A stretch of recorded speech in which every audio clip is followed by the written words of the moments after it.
Hello everyone, this is Jim Nix from nomadicpursuits.com, and in this video we'll be talking about drawing attention with brushes and more using Aurora HDR 2018.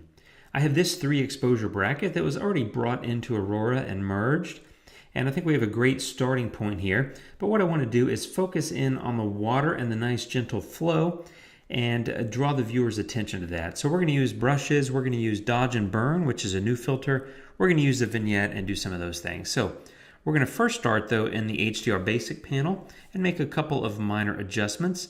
I'm going to take the temperature slightly left and add a little bit of contrast and some HDR enhance. And then I think we're in pretty good shape there, maybe a little bit more of these two. Now I think the photo's looking good, but what I want to do is really draw the viewer's attention to the water. It's got a wonderful flow to it. It's got some great kind of bluish color, which is really there because it receives a lot of glacial runoff. This is a mountain stream in Canada. It really does have a blue tint, so I want to enhance that slightly as well. So first thing first, I'm going to start with the dodge and burn filter. It's a new tool. You just click on Start Painting and you choose Lighten or Darken. I'm going to choose Darken and I'm going to reduce the strength to about 35. And then all you do is you just come over and you paint wherever you want to apply that edit. So I want to darken some of these rocks because I want to, as I said, draw the viewer's attention more to the water, and I don't want them as concerned or distracted by any textures or details on these rocks. I'm going to slightly increase the strength while I do the same painting of the darken over here in the background. Once again, just trying to keep the viewer's attention on the water. And then I want to go a little bit lighter on the strength, maybe 25, and I want to apply a little bit of that here to these rocks in the foreground. So I think that ought to about do it. You just click Done when you're finished. Now let me show you the before and after. There's the before, and there's the after. You can see it's really a pretty substantial difference. So I'm good with that filter. Another great one to use to draw attention is a vignette. Now I'm going to open that, and I'm just going to apply a slight vignette here.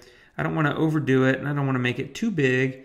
I just want to draw further the attention into the river, and I think that does it. If you look at the before and the after, I think that works well with the dodge and burn. Now I don't need to move the center of the vignette in this photo, however you can in this new version of Aurora.